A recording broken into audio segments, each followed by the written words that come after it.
व्यवस्था विवरण अध्याय 14। शुद्ध और अशुद्ध पशु।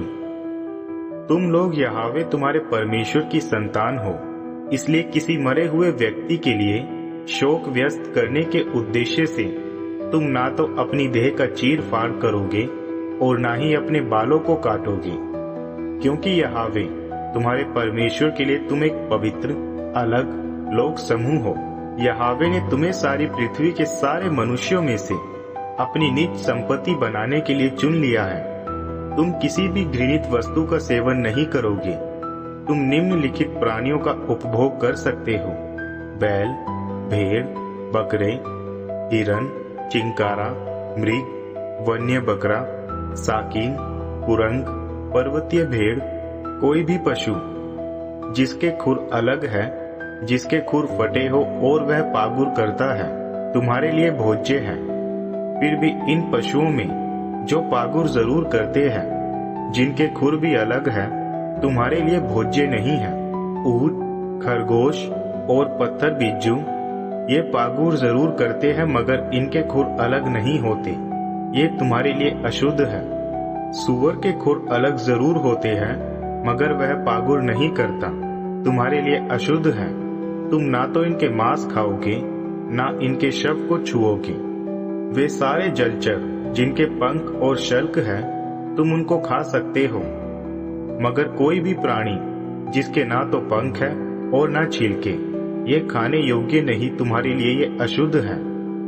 कोई भी शुद्ध पक्षी तुम्हारे खाने के योग्य है, मगर इन पक्षियों को तुम नहीं खाओगे: गरुड़, गिद्ध और काला गिद्ध, लाल चील, बाज और सभी प्रकार की चीलें, समस्त प्रकार के कौवे, शुतुरमुर्ग, उल्लू, सागर काक और शिकारे की सभी प्रजातियां, छोटी प्रजाति के उल्लू, जलकोय और बड़ी प्रजाति के उल्लू, बखारी उल्लू, जल मुर्गी और सब भक्षी गिद्ध, छोटा गरुड़, सभी प्रकार के बगुले, टिटिहरी और चमगादड़, सभी पंखयुक्त पतंगे तुम्हारे लिए अशुद्ध घोषित किए गए हैं, इनको खाना मना है।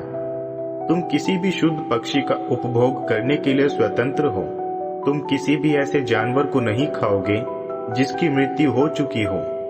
तुम इसे अपने किसी विदेशी नगरवासी को दे सकते हो अथवा किसी नगरवासी को बेच सकते हो कि वही उसको खा ले, क्योंकि यहोवा अपने परमेश्वर के लिए तुम पवित्र लोग हो। तुम मेमने को उसी की माता के दुग्ध में नहीं उबालोगे। 10वां अंश।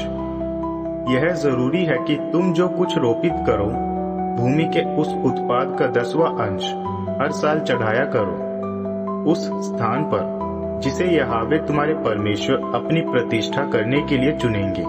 तुम अपने अन्न के, नए अंगूर के रस के, तेल के, तुम्हारे भेड़ बकरी और गाय बैलों के पहलौठे के 10वां अंश का उपभोग यहोवा अपने परमेश्वर की उपस्थिति में करोगे कि तुम सदा सर्वदा के लिए यहोवा अपने परमेश्वर के प्रति श्रद्धा पालन करना सीख सको। जब यहोवा तुम्हारे परमेश्वर तुम्हें समृद्धि प्रदान करे और यदि वह स्थान जिसे यहोवा तुम्हारे परमेश्वर द्वारा अपनी प्रतिष्ठा के लिए स्थापित किया गया है इतनी दूर है कि तुम्हारे लिए दशमांश वहां ले जाना मुश्किल सिद्ध हो रहा है, तब तुम उस दशमांश का विनिमय धनराशि से कर लेना। उस राशि को सुरक्षा के लिए अपने ही साथ रखकर यहोवा तुम्हारे परमेश्वर द्वारा नामित स्थान पर प्रवास करना। इस धनराशि का उपयोग तुम स्वेच्छानुरूप कर सकते हो: बछड़ों, भेड़ों, अंगूरों का रस अथवा दाख मधु के खरीदने के लिए, अथवा अपनी इच्छित वस्तु के खरीदने के लिए। तुम सपरिवार यहोवा अपने परमेश्वर की उपस्थिति में खुश होते हुए इनको खा सकोगे। यह भी ध्यान रहे कि तुम्हारे नगर में निवास कर रहे लेवी की उपेक्षा ना कर बैठो, क्योंकि तुम्हारी मीरास में उसका कोई भाग नहीं है। हर एक 3 साल के अंत में जरूरी है कि तुम अपनी उपज का पूरा 10वां अंश अपने नगर में इकट्ठा करना। तब लेवी, इसलिए कि तुम्हारे बीच मीरास में उसका कोई अंश नहीं है, विदेशी, अनाथ, विधवा जो तुम्हारे ही नगरवासी है आएंगे, इसमें से अपने उपभोग के लिए प्राप्त कर सकेंगे और संतुष्ट हो जाएंगे। तब यहोवा तुम्हारे परमेश्वर तुम्हारे सारे परिश्रम को आशीषित कर तुम्हें समृद्धि प्रदान करेंगे।